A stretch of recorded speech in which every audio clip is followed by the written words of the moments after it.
niba warigeze kujya mu rusengero cyangwa se niba ujyayo kenshi, kimwe mu bintu bakubwiye ni ukwirinda ibyaha. Amadini menshi yanashyizeho uburyo bwo gufasha ababaswe n'ibyaha kubireka, akumvisha abantu ko nibatabireka bazagerwaho n'ingaruka ku munsi w'imperuka. Benshi niko tubyemera, twarabitoye. Gusa bamwe ibyaha bibarusha imbaraga cyangwa se bakarambirwa gutegereza. Bamwe amadini bayavuyemo. Niba koko idini warigeze kuribamo, kimwe mu bintu bikomeye ushobora kuba waraboneyemo ni uko kenshi ibyaha wavaga kwihana uyu munsi, ejo wongera gukabisubiramo, ndetse bikanakubabaza kubera kudacika kuri izo ngeso zigutandukanye n'Imana. Abayobozi mu madini bazakubwira ko iyo kamere yo gukora icyaha twayivukanye kubera ko Adamu na Eva basuzuguye Imana. Nubwo ibyaha twavugaga mu kanya amadini abiziririza cyane, ibyinshi bikorerwa mu buzima busanzwe buri kure y'ayo madini. Ntabwo ari benshi bakorera ibyaha mu rusengero, gusa barabihakorera, nk'iby'ubujura birebana no kwiba amaturo cyangwa se kwiba inkongoro zishashagirana ziba muri kiliziya bibwira ko zikoze muri zahabu. Uyu munsi kiliziya nyinshi zisigaye zifungwa.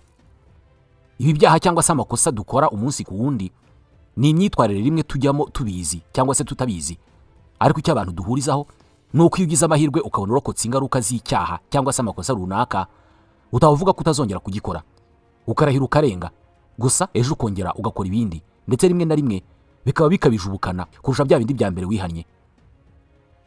Ni bimwe by'umwana babuza kwiba isukari, akumva arabiretse uyu munsi, ariko ejo yabona batamureba agasubirayo. Ni kimwe n'uko buri kanya yagiye kuyibaho ahava avuga ko ari ubwa nyuma, ko atari bwongere, gusa uburyohe bwayo butuma mu minota mike ahita agaruka, ikiro cy'isukari kigashira. Ni kimwe n'umugabo wihana guca inyuma umugore we, rwose akarahira akavuga ko ibyabaye byari impanuka kandi yicuza ko atazongera, bwacya akabisubira. Ibi ni nako bigendekera abanywi b'inzoga cyangwa se ababaswe nazo. Ibi bintu byo kuganzwa n'imyitwarire mibi ku kiremwa muntu bituruka he? Twabicikaho? Reka tubivugeho. Ndabasuhuje, nitwa Ismael Mwanafunzi. Bibiliya yera ivuga ijambo imyambaro cyangwa se imyenda inshuro zirenga 300. Muri Matayo ho tunasabwa kudahangayikishwa n'icyo kwambara. Impamvu y'ingenzi udakwiye guhangayikishwa n'icyo uzambara by'umwihariko muri iyi mpeshyi ni promotion yashyizweho na Golden Fashion. Costume nziza zigezweho, amashati, inkweto, imikandara, imyenda ya sport, iyo kwambara muri weekend, imyenda y'abagore y'ibirori nk'amakanzu, amasakoshi, amasaha, imikufi myiza igezweho, inkweto z'ibirori, izo kwambara mu kazi n'ibindi byose bicuruzwa na Golden Fashion.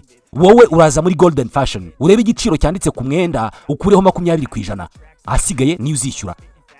Imwe mu myambaro muri Golden Fashion inafite igabanwa rirenze 20%. Golden Fashion turi magaza nini cyane y'imyambaro. Dufite stock nini cyane irimo imyenda n'inkweto twaranguye mbere cyane yuko ibiciro bya petrol bizamuka. Ngiyi impamvu ari twebwe twenyine dufite ibiciro bitazamutse. Dukorera mu mujyi wa Kigali mu nyubako ya T2000 ku ruhande rwo hepfo imbere yo Kwandamage. Duhamagare cyangwa twandikire kuri 07 88 35 91 85 cyangwa 07 88 2053. Wowe tekereza umwenda wose ushaka, turawufite kandi ku giciro gito cyane.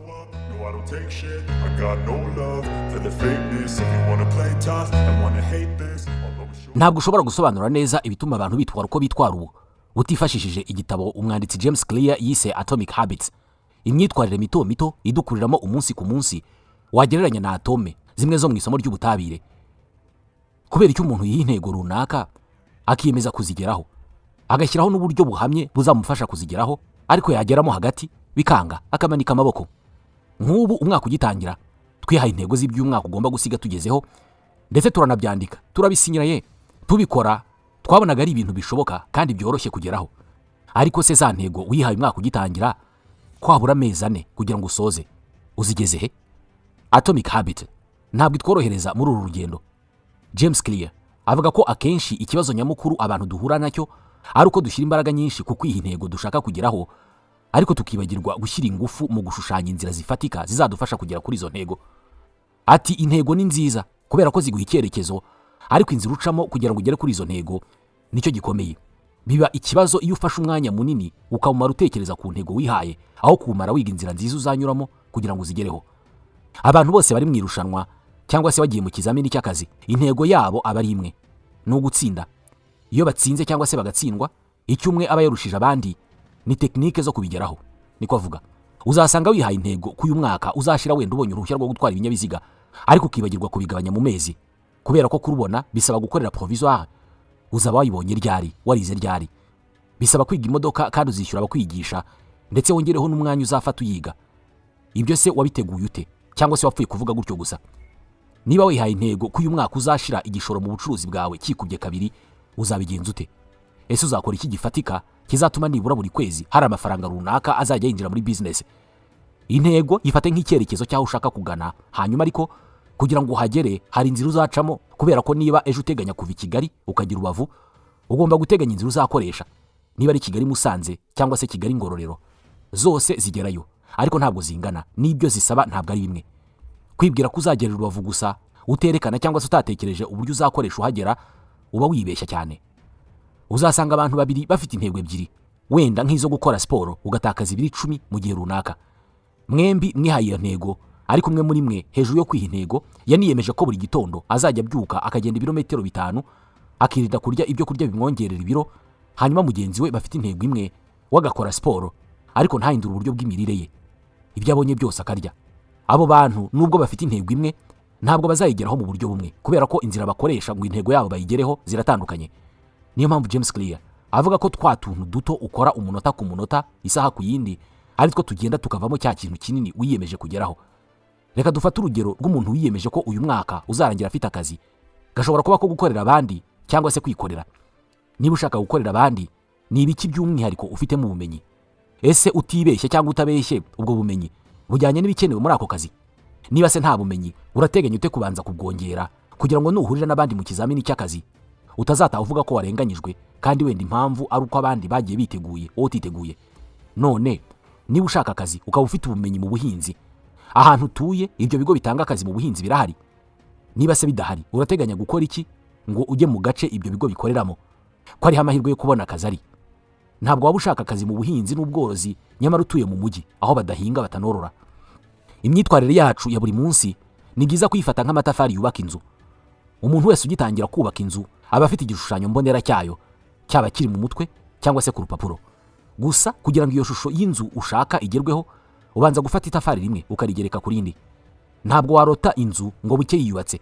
Akantu gato ukoze uyu munsi ushobora gukeka ko ntacyo kavuze, ariko iyo ugasubiyemo kenshi wisanga hari icyo kakoze gikomeye. Ntabwo kandi hano tuvuga ibintu byiza gusa, no mu bibi nuko duteye. Nk'uko kare twabivugagaho ku byaha, icyaha cyangwa se amakosa, impamvu akunanira kuyareka nuko upfa kuvuga gusa ngo ntabwo nzayasubira, ariko ntufate ingamba zifatika zituma uyareka burundu. Nk'uko no kujya kuyakora ukaba imbata yayo, ntabwo byaje umunsi umwe gusa, wagiye ubikora kenshi kugera ubwo kubireka bikunaniye. James Clear ati impinduka z'ako kanya burya ntabwo zikora, ziba ari igiteranyo cy'ibikorwa utapfa kubona byakozwe mbere, bikagenda bikubaka za mbaraga wabonye zihindura byinshi. Kanseri 80% by'igihe imara mu mubiri nta bimenyetso iba yari yakagaragaza, ibanza kwiyubaka gahoro gahoro ikazaturikira rimwe mu myaka izaza. Umuntu uzarwara kanseri mu myaka 30 igiye kuza, uyu munsi arimo aranywa itabi cyangwa se inzoga nyinshi. Imyitwarire n'imikorere yawe ntabwo ubona umusaruro wayo aka kanya kugera bimaze kuba byinshi ku buryo bizazana impinduka zikomeye cyane. Hagati y'imisozi ibiri buri gihe haba harimo ikibaya. Akenshi rero abantu benshi bagwa muri iki kibaya, babona ko nta mpinduka runaka zirimo kuba, bakamanika amaboko bakabivamo. Clear ati usanga abantu bakora utuntu duke, babona nta mpinduka z'ako kanya babonye bakabivamo. Ukibwira ngo ko maze ukwezi nkora siporo nkaba nta mpinduka mbona ku mubiri wanjye. Icyo utazi nuko kugira ngo ubone itandukaniro bigusaba gushikama kugira ngo urenge bya bibaya bikugeza ku nsinzi. Niba ushaka kureka ubujura, biragusaba kureba ikibigutera utangire kukirinda. Niba uri imbata y'inzoga, ntabwo uzabyuka mu gitondo ngo uziveho umunsi umwe bikunde, ariko niba wangaga amacupa 5 ushobora kwiyemeza kugabanya ukajya unywa amacupa 2 ku munsi.